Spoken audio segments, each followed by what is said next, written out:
una dureza entre 56 y 58 HRC, ¿vale? Tiene una dureza entre 58 y 60 HRC. Saludos, bienvenidos a Aire Libre.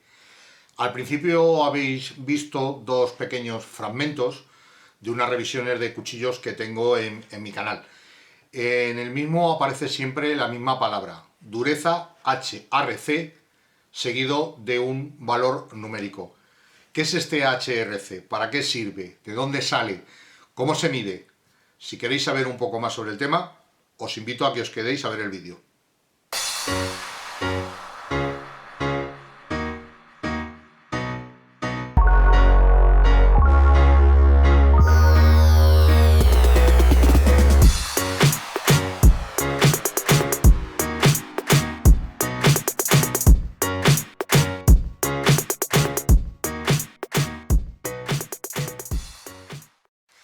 Lo que sí tenemos claro, o asociamos, es que HRC es dureza. En este caso, lo que todos conocemos en los cuchillos.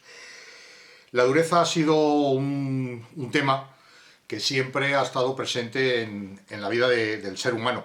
Cuando en un principio se empezaron a fabricar herramientas, se dio cuenta rápidamente de que había materiales que eran muy fáciles de trabajar, porque eran muy blandos, pero que a la primera de cambio, pues perdían esa función. O bien se destrozaban, o bien perdían el filo. Mientras que había otros materiales que eran mucho más duros, más difíciles de trabajar, no solamente por esa dureza, sino porque también se requería ciertas habilidades. Pero resultaban para aquello que se estaba confeccionando. El filo duraba mucho más, o para poder golpear, o lo que fuera.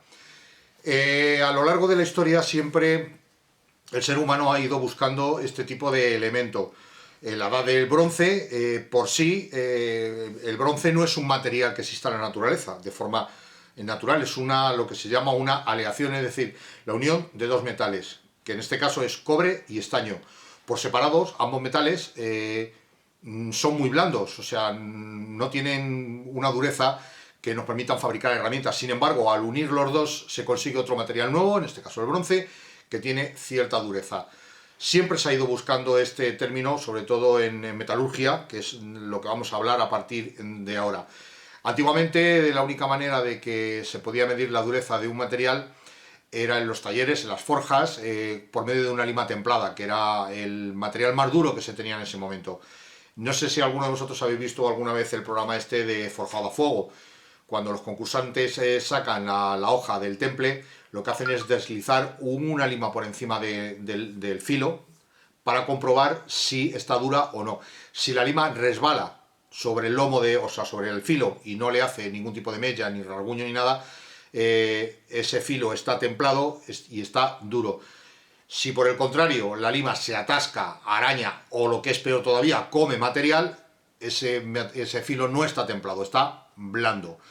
Pero claro, aquí tenemos un problema, porque esa dureza quedaba a criterio del maestro forjador. Él pasaba la lima y decía, vale, está duro, pero ¿cuán duro es esto? ¿Cuánto se puede comparar, por ejemplo, con la forja del vecino?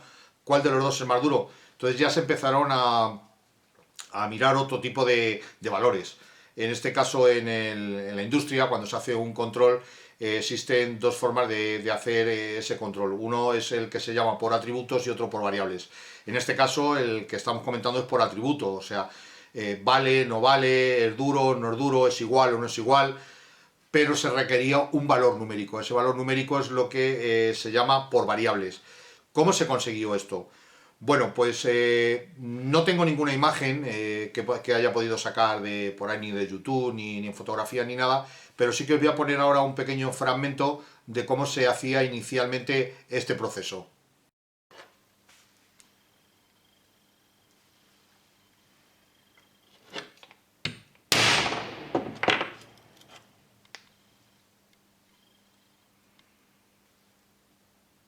Bueno, pues como habéis podido comprobar, con ese granete o ese punzón se ha conseguido hacer una marca en el metal, en este caso una chapita de aluminio que tenía yo por el taller.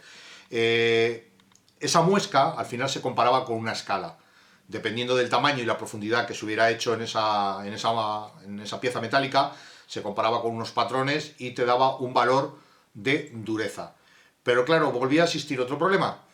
Dependiendo de quién diera el martillazo, pues así salía la muesca. Si lo daba un flojeras, pues la huella era, perdonad, muy pequeñita, y tú cuando la comparabas con el patrón decías, ahí va, este material es muy duro, cuando realmente era muy blando. Si por el contrario que lo hacía era un chicarrón del norte, dejaba un pedazo huella que no veas, cuando lo comparabas con el patrón decías, este material es muy blando, cuando realmente era duro. Para ello entonces se utilizó un sistema que era dejar el granete fijo y sobre este granete lanzar desde una distancia determinada un peso determinado. De esta manera siempre la medición se iba a realizar de la misma manera. Pero, insisto, era con este tipo de huella que quedaba, este pequeño orificio que luego se comparaba con la escala que se tenía. Incluso algunas fábricas cuchilleras este sistema lo utilizaban como signo de identificación de calidad de sus productos. Os voy a poner ahora una imagen de un cuchillo para que lo veáis.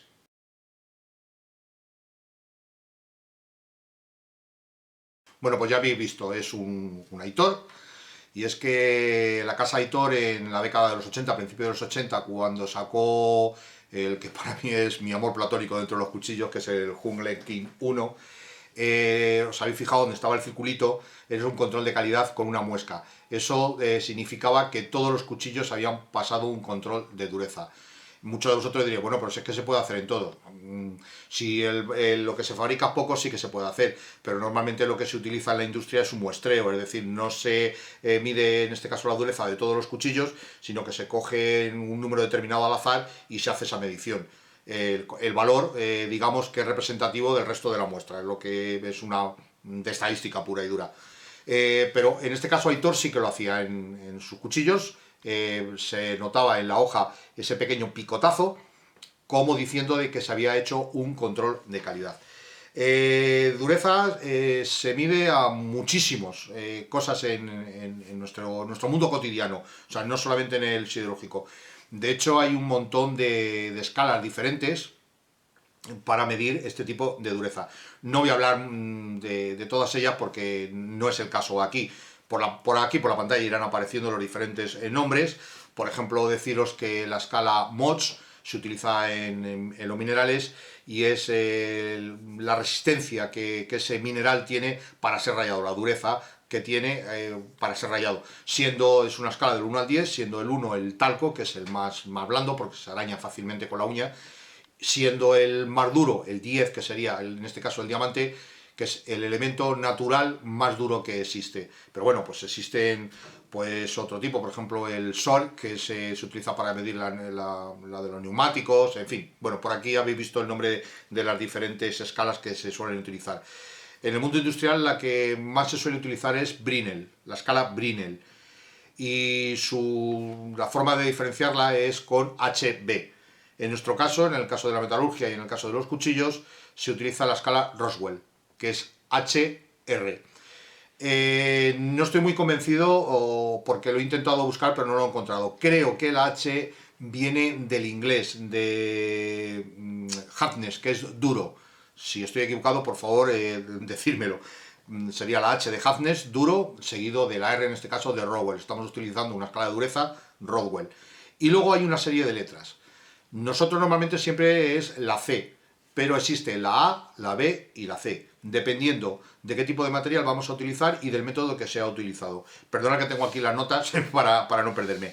En el caso, por ejemplo, de la A, se utiliza para materiales muy duros y se emplea para ello un cono con una punta de diamante de 120 grados y una carga de 60 kilos. Esto sería HRA. En el caso de la B sería para aceros de baja resistencia y se emplea una bola de acero extra duro de un 16avo de pulgada y una carga de 100 kilos y se simboliza, como hemos dicho, como HRA. Y por último la que nos interesa, que es la HRC. Se utiliza para aceros de alta resistencia y se utiliza un cono con una punta de diamante y una carga de 150 kilos y se simboliza, como hemos dicho, con HRC. De ahí vienen estos símbolos, o cuando nosotros decimos dureza, HRC, bueno, pues viene de eso. H del inglés hardness, la R de Roswell y la C en este caso porque se utiliza para este tipo de material, un acero de alta resistencia y se emplea un cono determinado y con una carga determinada. Lo que se había dicho antes, antiguamente se lanzaba una pesa, bueno, pues es exactamente lo mismo. Hoy en día estas mediciones se realizan con unos aparatos que se llaman durómetros